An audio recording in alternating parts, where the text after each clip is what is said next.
Are watching online. Yeah, are we good?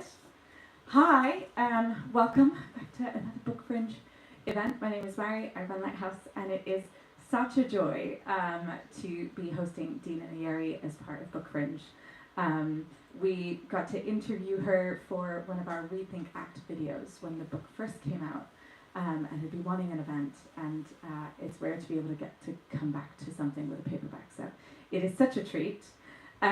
Dina is an incredibly accomplished human, and so I'm going to embarrass her by reading the very many accolades that she has. Dina Nayeri is the author of two critically acclaimed nonfiction books, Who Gets Believed and The Ungrateful Refugee, and two previous novels that we hope a publisher, if you're watching online, will bring out in the UK. Who Gets Believed was a National Book Critics Circle Award finalist. The Ungrateful Refugee was a finalist for the LA Times Book Prize and the Kirkus Prize, and it won Germany's prestigious Geschwister Scholl Prize. Her work is published in more than 20 countries and in the New York Times, Guardian, Granta, Best American Short Stories, O. Henry Prize Stories, and many other publications. Her essays and stories on displacement and home are taught in schools across Europe and the US, and she is currently a reader at the University of St. Andrews. Will you put your hands together to welcome Dina Nayeri?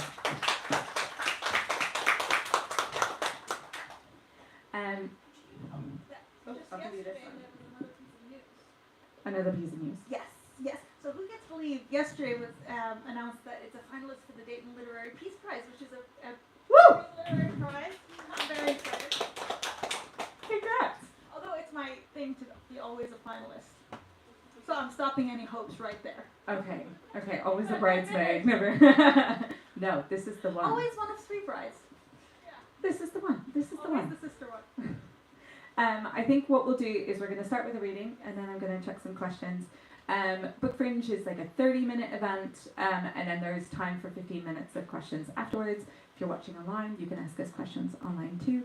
And it's a nice, relaxed atmosphere. If you need to stretch a leg or move around, then feel free to do that. And again, thank you for wearing masks and keeping everyone safe. So without further ado, are we reading? Thank you. Thank you all for being here. I know there's a lot of options this month. So the part I'm going to read is kind of a cold open, I guess, to the book. And the reason I put it there is because, this book, like my last one, includes a lot of research about vulnerable people and refugees. There's a lot of looking outward. But in this book, I also really tried to look inward at my own complicity in a lot of things, the ways that my own biases have shaped who I believed, who I didn't believe. And so I wanted to open it here. Lately, when opportunity strikes, I search strangers' backs for scars, or scratches, scabs. Backs are raw, untreated landscape, a wild surface, whatever your circumstance. Sometimes deeper marks suggest a story. My partner Sam has a surgical scar from his slipped disc. I'm the one who most frequently glimpses it, who is most often reminded of that day. To him, it's invisible. Likewise, I have a shadowy stretch over each clavicle, where after a lifetime of sunburns and scratching, it's damn near impossible to break skin. Sam calls it the hide. Marred flesh is evidence. Every faded old mark explains a flinch, a tick, a nightmare. We can't curate these humbling old wounds, or we don't. More often, others do it for us. As a child, I found it unremarkable to hear of a public lashing. The bodies of citizens, it seemed, were the natural jurisdiction of the state. It was both Quranic and biblical, and we lived, after all, in the Islamic Republic in wartime. There were worse things than a shredded back. Then I became a refugee. Years passed. I grew into a watchful, cynical adult. I asked why my body wasn't my own, why I kept bowing to authorities and creating new gods. I cast them off, becoming a kind of social apostate. Today, when I speak about refugees laying their stories at our gates, American mothers in bright scarves call me an idealist. I laugh. In what dark universe would I qualify as an idealist? I reject authoritarians and the privileges of birth. I'm deathly afraid of the bureaucrat's icy gaze. I don't believe words, not yours, often not even my own. I believe in expertise and in what I observe. what experience allows me to observe. I'm rarely consistent, but rarely dogmatic. I can fathom how much I don't know. I believe stories that are etched on skin. Could I slip by my own past gatekeepers again? I have dark nights, a foggy lens, a bad heart. I want to survive. I love my kid more than other kids. Other people's pain short circuits my imagination. I crave to run from it. I did run from it, the last time it loomed near. I am an unbeliever, but I see that now. Thank you.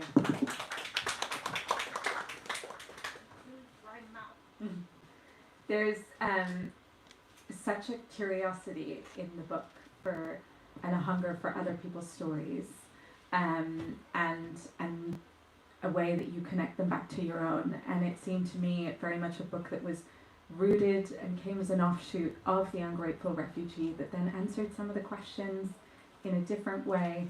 Can you tell us, come on in. Can you tell us, how you came to write this book? Sure. So that means rewinding a little to The Ungrateful Refugee. So I, as you just heard, my family were refugees. We arrived in the U.S. when I was 10 years old. So my whole life I've been obsessed with questions around, kind of insiderness and outsiderness and home and away and who gets to be a part of something, who gets believed, credibility and all that. But the first nonfiction book I wrote was called The Ungrateful Refugee because I wanted it to be about all of the things that native-born people, the neighbors who want to be helpful, don't really know about what it is to be displaced, particularly all the shame around it and all the things that people don't say just because, they can't bring themselves to after arriving here and needing so much. They can't show themselves to need this extra thing that's related to their psychology and all that. So I talked a lot about gratitude and having to posture gratitude and having to be kind of always on and a good citizen and all that stuff. And then I divided the chapters by sort of the arc of a refugee's life, and I tried to relate those to what we go through, people who are well settled. So for example, there was escape, there's waiting, which is something we all experience. There's telling your stories to the asylum officer and to other people. Then there's your assimilation and so on. So that third section about asylum storytelling, and how it's something that we all do, trying to convince each other of our stories. For that, the research that I did was just so overwhelming and overflowing, and I couldn't include everything I wanted to include because there was so much. Everybody had this astonishing story of a time, when something was so obviously true and they weren't believed, or even after they received asylum, where their neighbors just didn't want to make room for that, often because of their own pain or because of their own fears. And so I wrote that section and made it kind of fit that book, but there was so much left over I wanted to explore. And then I started to talk to people outside the asylum world, specifically a friend of mine from university who's a doctor, and a friend of mine from university who was a lawyer for the Innocence Project in the US. And these are lawyers who try to get people who've been wrongfully convicted out of prison. So often she in her work gets people out of prison who've been there for 30 years. And, everyone knows they're innocent. There's been evidence and some technicality, etc. But for some bureaucratic reason, they're still in prison. Often they get off because of DNA evidence, but that takes time. Anyway, so I started talking to these two people about belief in storytelling in their fields. And I started to realize that the book I needed to write next wasn't just about refugees, but how we listen to stories of certain vulnerable people and also the privileged, because I've also lived in incredibly privileged spaces and I know stories there are heard differently. So that's how this book came to be. My childhood obsession with insiderness and belief combined with just all this research about the disparity of that in our world now. There's that sort of interesting follow-on from The Ungrateful Refugee, the insights that you have in this book about the way that you seek insiderness, but that idea of if I'm going to be believed, then I will have the right credentials. And I will not just have any credentials. I will be an expert of the experts of the experts. Can you talk about, Well, I think as a kid, for me, I mean, it wasn't so much about, I've been reading this book called The Conquest of Happiness by Bertrand Russell. Have you guys read Bertrand Russell? I love. And he talks about how true happiness and true expertise and true excellence comes from this deep interest in the specific thing, not in the desire to just be excellent, and of course there's so much wisdom in that. But as a refugee kid, when I had first arrived in the US, the thing that I experienced was that my mother had been a doctor and now she was an outcast. She was someone people listened to, and now she was systematically disbelieved. We had so much less respect, just general. The ways people talked to us in the street was so much less, and I wanted to escape that as quickly as possible. And so I formulated my own little plan of how, and I very quickly became obsessed with the idea that if I gather enough elite credentials, the Americans will respect me. They will realize, like, I'm good enough. I didn't just come here to be rescued or to be an object of charity, but I came here to thrive and excel and give them something great, And so I became obsessed with Harvard, and I thought, okay, I was 12, 13 years old, utterly obsessed with the idea that, I'm going to leave here and go to Harvard. And we lived in Oklahoma, by the way. I should say that when we arrived in the U.S., I was 10 years old, and they kind of told us where to go depending on where our sponsors were, and we were in suburban Oklahoma. No one else wanted to go to Harvard. They thought I was crazy, But anyway, I think that desire to have respect kind of combined with my family's academic background, they were doctors, of like understanding that when you know things, people will listen, to form this weird monstrous ambition to just go and get these credentials, and that's how it was, I think, well into my mid-20s before I kind of snapped awake and realized, actually, I'd like to live for me. Ironically, through that, in that it was almost business school that taught you have this passage where, you're in a room you're not supposed to be in. Kids are being, the people who least need to learn how to tell a story in order to be believed, to be given that free pass into the world of, this is how you get believed. Well, I mean, I kind of weirdly in my mid-20s ended up somewhere. Well, I mentioned I woke up realizing I am in the wrong place. And how did I end up here? Well, I was in a fog for a decade. So in high school, I was just constantly striving. There's a story that I wrote about how I decided that the way to get into Harvard was was by becoming a national champion in Taekwondo. because Taekwondo didn't have many women, and then they handed out, trophies by belt and age and weight. And so it was easier statistically. I was good at math. And so I decided, this is what I'm going to do. I had to convince my parents, did that, and became a national champion in Taekwondo. That's another story. But the point is, I was living that way for a decade. And so I got on this roller coaster of, hamster wheel? Some kind of wheel. Where I went from undergrad to work at this company called McKinsey, which is a very soulless company, but I learned a lot about how to be believed, and then went to Harvard Business School, and it was there that I thought, oh my gosh, I am in a place where not only I don't belong, but these lessons don't belong here. I remember that was one of the first moments in my adult life where I started to really listen as the refugee I had been, as my mother, as all of our community, back home, where, they were showing us how to have so little kind of basis for what we're saying, and yet to be so fundamentally believed because of our potential, because of our fire, because of all that could be instead of what was, which is how most expertise works. People believe you because of what you know, not because of your potential. But this was a place where that was the case, and we learned how to wield that. And I thought, well, gosh, why are we not teaching this kind of storytelling to asylum seekers, or to people fighting for their freedom, or to people who just really need it, instead of people who are just trying to make a pile of cash.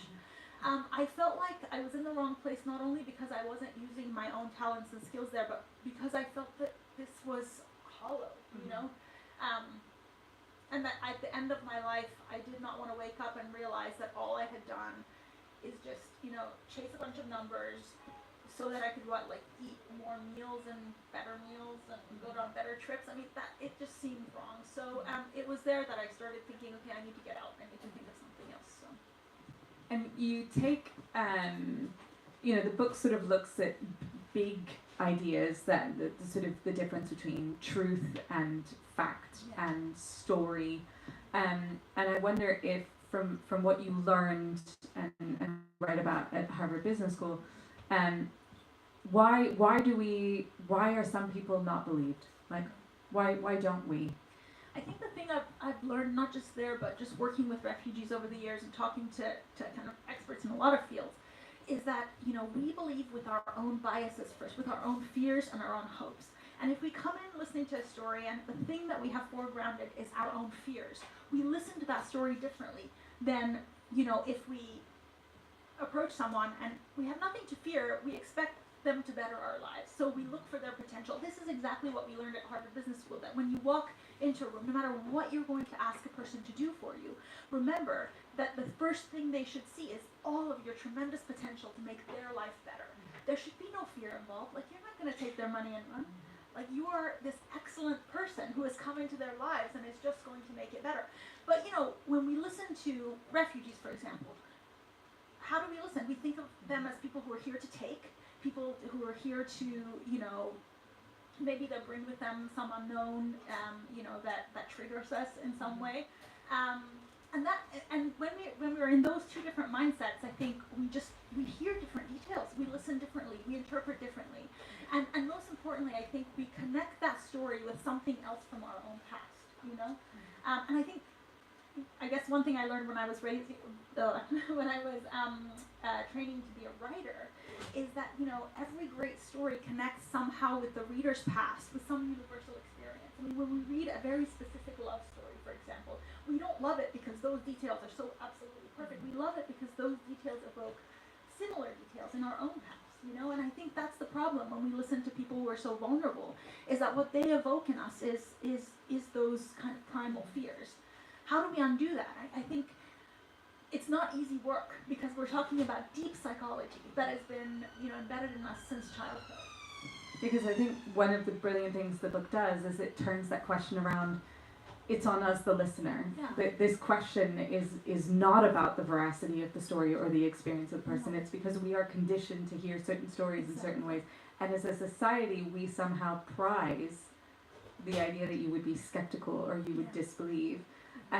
One of the ways you explore that is within institutions. So you're disabused of the notion that refugees, that are gatekeepers, are these noble representatives to welcome asylum seekers and refugees, and actually these are people that are being trained deliberately to disbelieve. I think the most important thing to realize is that they are flawed individuals, that they're like us, with biases. This is not a perfect system of, like someone comes in and some, perfect benevolent robot who knows what's the truth picks out the liars from the truth tellers. That's not how it works.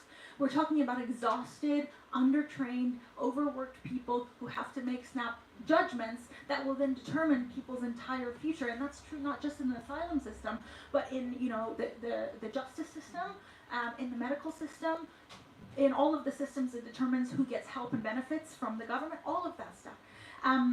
I think one of the questions I often get asked is, well, okay, but what about all the refugees who are not telling the truth or whatever? I'm like, wait, forget about that for a minute. Like, take a look at these stories of the ones who had proof, of the ones who came in with just obvious, like scars all across their backs.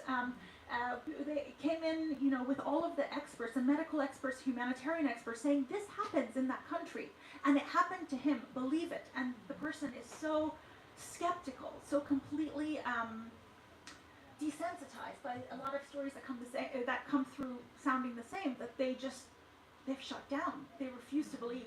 There's this organization I worked with in London called Freedom from Torture, and one of their mission is to help torture survivors tell their stories in a lot of different ways, not just to get through asylum, but as a way to work through it through the arts and lots of other things. And they had this booklet about disbelief in the asylum system. And the stories in there are stunning.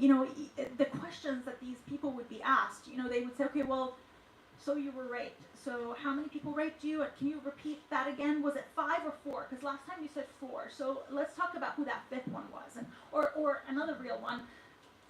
You were rejected because we don't believe that a 50-year-old woman would be raped. True story.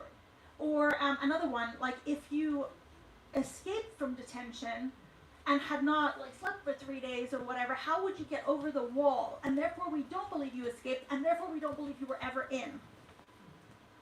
A whole series of stuff like that. There's a couple of handwritten notes to the on an asylum case that got through to Freedom from Torture because the Home Office forgot to redact, the notes from the caseworker. So this guy is crying and weeping and telling the story of his family, and the caseworker is writing stuff like, "Oh my God, okay, if you're so hurting, why didn't you stay at home?" Or, "What an idiot," or stuff like that. This guy had written on the margins, and usually they redact these things, but they didn't, and it made its way to Freedom from Torture, and I got my hands on it and printed it inside the book. It was, public now.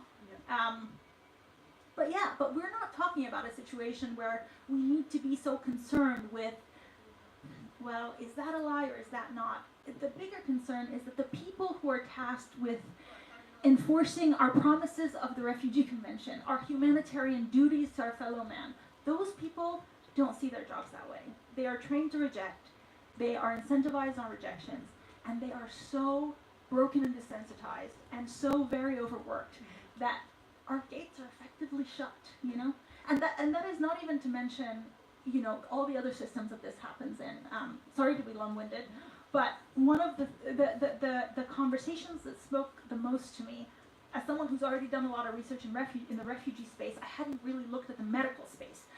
So my friend, the doctor, when I spoke to him, he said so much of the same stuff about how, what you said before, about how the onus is on us, the listener, and he came from this world in which the onus really is on him, and he's so aware of that. He's like, if I make a mistake in believing someone, someone dies or something. And so we need to be,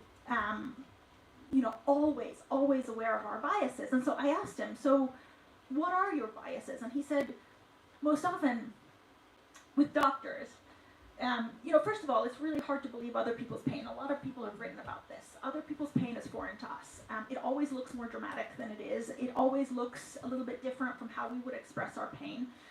We are also programmed as humans to shut it down and run,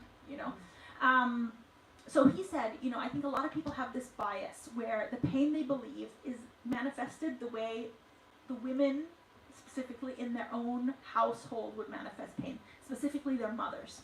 If someone comes in acting like your mother would act in pain, all of your senses kind of go to a place of emotion, empathy, wanting to protect. If someone comes in behaving strangely and their pain is manifesting in such a way that you are not used to, you think hysteria. You think this is not real pain. He told me about this thing that is, I forgot the exact acronym, but the nurses had made up this kind of little phrase about the way Hispanic patients manifest grief and pain and fear. They call it like Hispanic hysteric syndrome or something, and they would call it like HHS or something like that, and the nurses would go and giggle about it in the back when a family would come in and grieving the pain of a loved one in a more dramatic way than you would expect kind of, a Boston native to do, just because they thought that was silly. That's not how you should experience pain and suffering and grief, because they wouldn't. But of course, in that culture, it's perfectly normal. In my culture, in Iranian culture, you should see the funerals, okay? It's very, very different. It's not subtle. We grieve loudly, and it's just as, valid a sort of grief. But we're not used to it. But I think that's one of the things that sort of shines through the book is again, that the cultural context for how we express things. And it comes in very clearly also in the way that people tell their stories. So on the one hand, we've got people with their own biases, all of us with a sense of like how we're willing to hear a story or how we're willing to accept someone else's pain and how we meet them. And our society in the West is very much about starting from a point of skepticism as a virtue. You meet people along the way, specifically this lawyers who coaching is the wrong word, but like they're there to make sure that their clients tell their stories and tell their truths in a way that can be heard. Can you talk about what that looks like to sort of take someone's true story and be like, here's how you have to tell it for someone to hear you? And by the way, we have some extra chairs that we can pull out at the back. We didn't mean to single you out.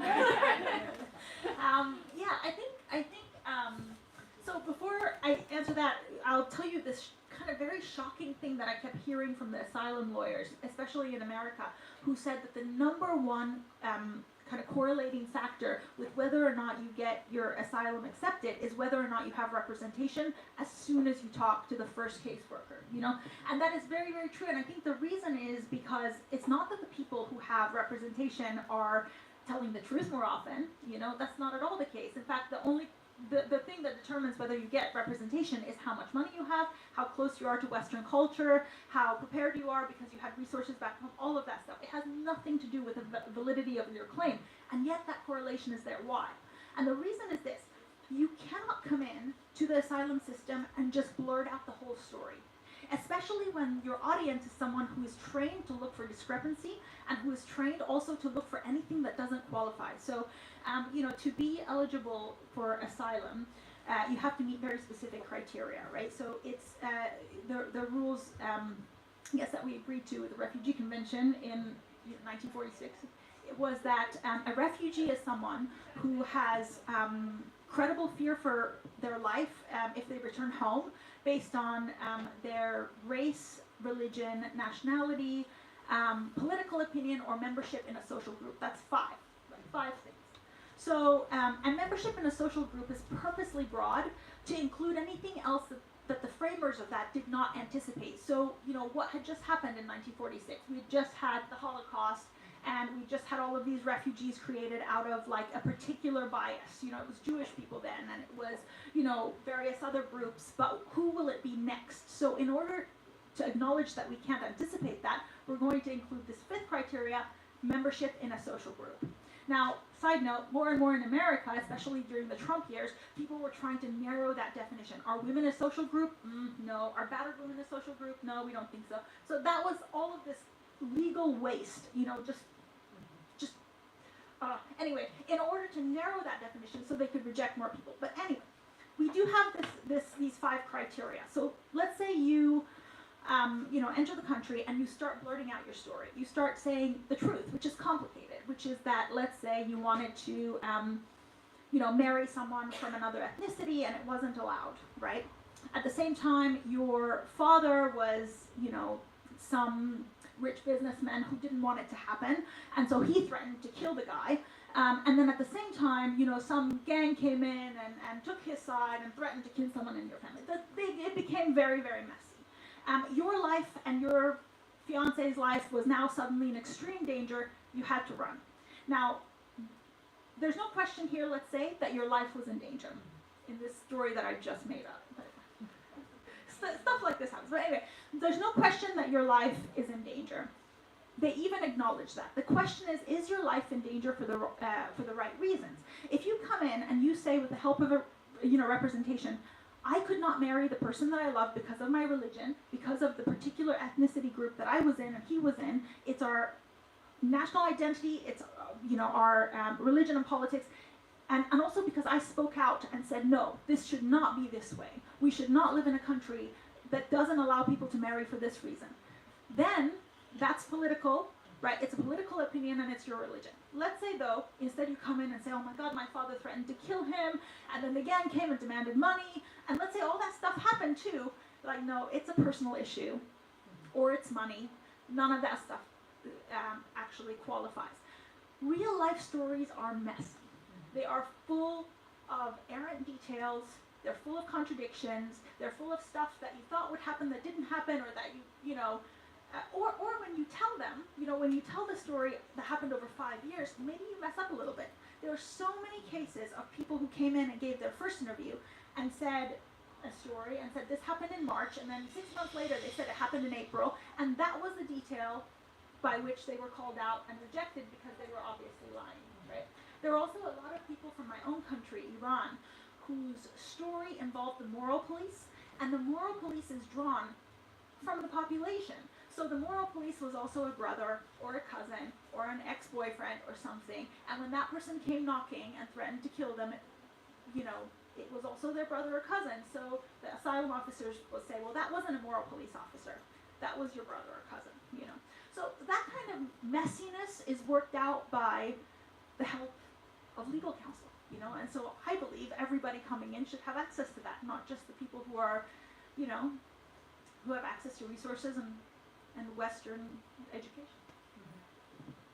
God, I was long-winded. No, it's okay. But it leads me to another question, which is around the writing of the book, where you collect these stories from professionals and from people who are sharing their own stories. And you're writing a book that needs to be believed, where these stories themselves need to be consumed by a reader on the other end. How do you negotiate how you do that as a storyteller while maintaining that original truth, but saying, here's the way the story needs to be told for my reader to take this the way it's meant? So this is an interesting question that I actually really thought about and did the work of thinking about much more when I was starting to write The Ungrateful Refugee, because that was the first time I said, I'm going to go and I'm going to talk to people who are living this experience now that I lived 30 years ago, and I speak Farsi, so I'm going to go to these camps and sit with them and hear the stories and see what's the same and what's different. And one of the reasons that I did that is precisely because of the reason that you said, is that there are so many of these stories and people tell it in their own way, but cultural storytelling is very different across cultures, and I knew that I had been trained in the Western way of storytelling, and that is an asset and a skill, and I thought, well, can I go and talk to these people and get their story and get their permission and shape it in a way that's moving to the Western audiences? And because at the end of the day, we are living in the countries with power, as citizens of the UK and the US and, France and Germany, we have power, and so it's important, the stories that we hear, where our empathies lie, where we place our kind of activist efforts and all of that stuff. So, so for me, I thought, well, there is a time for Iranians to tell their stories the Iranian way. But in this book, I would like to tell it the Western way so that I can help bridge that gap. And so I was very aware of what skills I'd have to bring to this. And one of the first days that I was visiting the very first camp, and I was walking around looking for Farsi speakers, I was thinking about this, and I should say, by the way, that the camp that I spent the most time in, it was people lived in shipping crates, and there were these kind of corridors between shipping crates. So I would walk through and wait for people to invite me in, and rumors started to kind of gather that there's an Iranian-speaking foreigner who was walking around hoping to be invited for tea. So people would call me in. I drank so much tea. No, but people would invite me in, and then they would start their story, and they were always so generous with their story, but it was so long, and it started so long ago, and it was so full of their emotions, and it was so full of their hopes, and they would skip right over the pertinent parts, and they'd be like, and then 20 minutes of roomy and hopes and dreams, and then, oh yeah, and then we fell off the side of a mountain because the Taliban had cut our brakes, and I'm like, what? Let's start at that morning when you got in the car, and why did the Taliban cut your brakes? And so it was like that. It was also a lot of massaging, because you're asking people to go back to their most vulnerable moment, to their most painful moment, their repressed memories, and to bring those back up for you. And then there were moments where I had to kind of fill in the gaps in ways that you can, even in a journalistic piece. So, for example, if they tell me this is the date and this is the town and this is what happened, I have to go and check that this was actually happening at the time. But I could also look at the street view and look what color the houses are, and maybe put in a little bit of, that narrative drive and that sense of description and the transporting element that good writing has. So it was kind of a mix of all of that, and I felt like I was giving something to them, and I really wish they could read it, Yeah. But of course, they weren't the audience, and they knew that. I think that was some just profound generosity. Every single person. There was only one person who said to me, I would like to save this for the asylum officers. And I said, are you sure you don't want to practice it with me? And he said, no, I feel like there is something natural in the first time that you say it, and I want to preserve that. And my heart sank because I'm like, no, you will say all the wrong things in that moment. But anyway, there was only one person who held fast to that. Everyone else was eager to tell it. We're out of time for my questions, but we have time for your questions, if you have any. Don't be shy. Are there any online? I mean, I have lots more. Yeah, go for it. Yeah, so it sounds like from those two books, Rich Refugee and Biggest Believe, that you kind of had the opportunity to live in a variety of different places and observe the different refugee and asylum systems in local different countries. I think one thing that shines through is that a lot of the same problems exist kind of throughout. But I guess something I'm kind of wondering is, are there any instances that you've seen of places that have done anything better? Any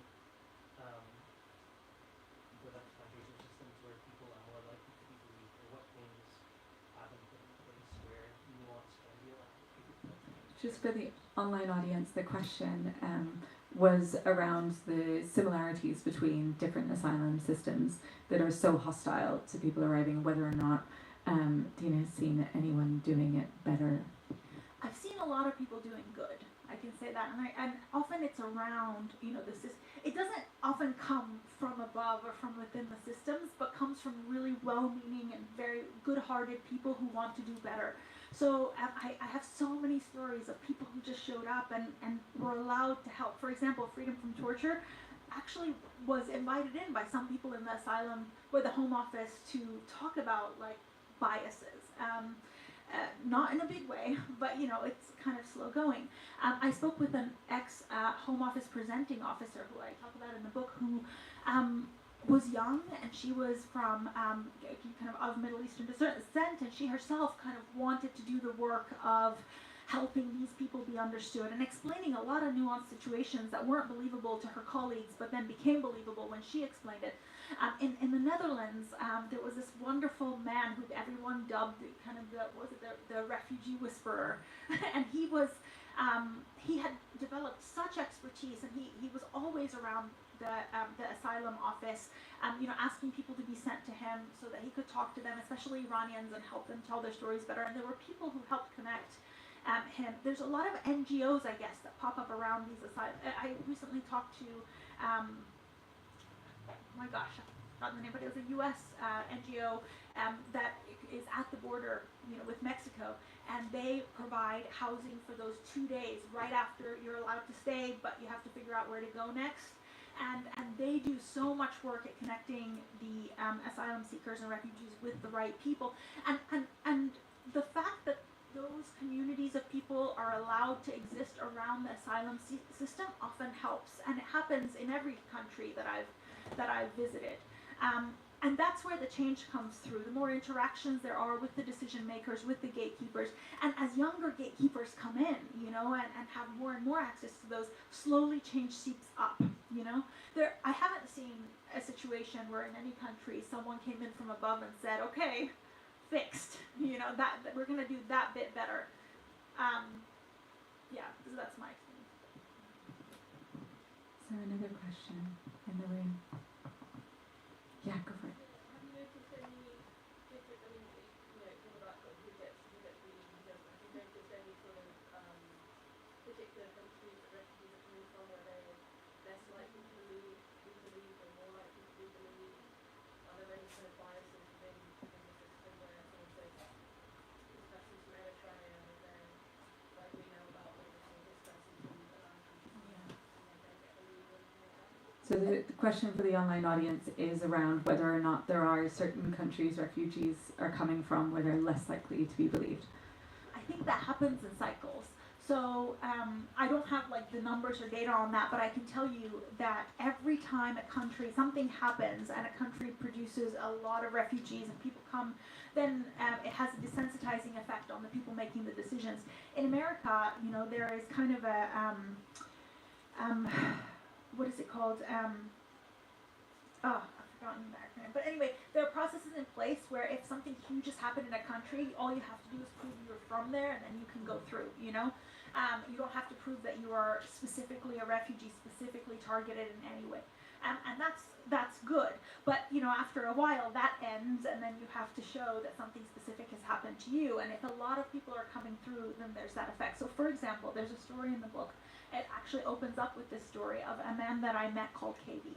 And KV came from Sri Lanka in 2011, at a time when the Sri Lankan government was putting a lot of suspected Tamil Tigers and other resistance groups in detention and doing the exact same kind of torture on them. So they were using hot soldering irons to scar their backs and their arms and to torture them in that way. And so there was all these men who came through to the UK with the exact same scars. But also imagine how many Sri Lankan human rights helpers are there along the way. It's the same translators, the same doctors, the same people doing the work of getting these people through. So these men would come through not only with the same scars, but also on the same antidepressants, with the same prescriptions, with the same kind of language on their translated stuff. And so this led to suspicion. You know, somewhere along the line, somebody's like, wait a minute, this is the 20th one today that I've seen. I'm going to stop believing. And of course, they don't say that, you know, consciously, but that's essentially what happens. They stop believing. In the case of KV, and in the case of a lot of people from Sri Lanka around that time, at some point along the line, somebody in the Home Office said, what if they're making it up? What if they're having these torture scars put on their back on purpose so they could say they were tortured and gain asylum to the UK? What if they're hiring a doctor to surgically put the torture scars on their back so they can lie about asylum? They literally said this, and they gave it an acronym, self-infliction by proxy. Then people started getting rejected from the UK, from Sri Lanka, with this thing on their rejection letter. We believe that this is, SIVP, self-infliction by proxy. The by proxy, by the way, do you know what that is? The doctor. Some doctor who apparently decided to break every ethical code for the nothing money that these people could pay them so that they could get into the UK. Some mystical, fantastical, like absurd doctor. So anyway, the first person that used this acronym rejected someone. Then it started becoming more and more official. More and more people started to get rejected for that reason, until KV got rejected for that reason and took his case all the way to the Supreme Court. And you should see the Supreme Court, he won his case, and you should see what the Supreme Court said about this very absurd practice. You know, they said what everyone was thinking in the human rights world, which is, so you've created a bucket to which you attach absolutely no burden of proof in order that you can increase the burden of proof on all the other likelier scenarios all the way to 100%. And if anything is at 96% and you have a little bit of doubt, you throw it in this catch-all bucket that has zero burden of proof attached to it. It's a complete fantasy. You can't do that, you know? So, yeah, this is not an answer to your question anymore. but the point is, when there's a lot of people from a certain country, of course, human nature kicks in, and then those people are less often believed. When my family came to America, when we spent 2 years as refugees. During that time, there weren't that many Christians out of Iran. That's what we were. My mother was a Christian. She was a Christian convert. She was going to be executed because she was proselytizing, you know? That was rare. And so when my mother told her story, and when they questioned me and my brother, and we knew our Bible stories, we had been raised in an underground church, she had all of this conviction, it was easy to believe. You know, okay, wow, a Christian in Iran, okay, you know? Now there are so many Christians coming out of Iran, mostly because there are more Christians, because of the fact that the underground church I was a part of has been doing work there now for 30 years. When people feel a sense of not belonging anymore in the Muslim community, when they see, people being hanged just for being gay, when they see all of this injustice happening, they think, I'm going to seek my solace elsewhere. I'm going to seek I'm going to believe something else and find community elsewhere. And then that puts them in trouble, and they meet the criteria of the Refugee Convention. This is because of their religion. But what happens to the asylum people who hear these stories? They say, this is the story that Iranians tell. They say that they've converted to Christianity, So, that's the bias. And by the way, I should say one more thing about Iranians and Christianity. Right? We also come from a very homophobic culture, right? So we actually have a lot of people whose lives are in danger because they're gay, And instead, they come out and say they're Christian, instead of I'm gay, because they're ashamed, They're ashamed to say the truth. But the truth is exactly as dangerous for them as the thing that they said. There's absolutely no room for that. If it's discovered that they said one thing, and then later on, they find a charity that helps them come to terms with their sexuality, then they come back and say, listen, I said I was Christian. Actually, the problem is that I'm gay. Then they say you lied. That's it. That's the end of that. Yeah, I mean, the book is so full of harrowing stories and these great injustices that are just mind-blowing when you get to see them on the page. We're out of time for questions, but you can come and get a book signed. There's so much more in the book, including this beautiful invitation to listen differently and believe differently and do that as individuals, and hopefully then that also gets into these institutions. Thank you for this book. Thank you for being with us. Do stick around, have a chat, pick up the book, and will you join me just one last time in saying a very big thank you to our author today, to Dina Nayeri.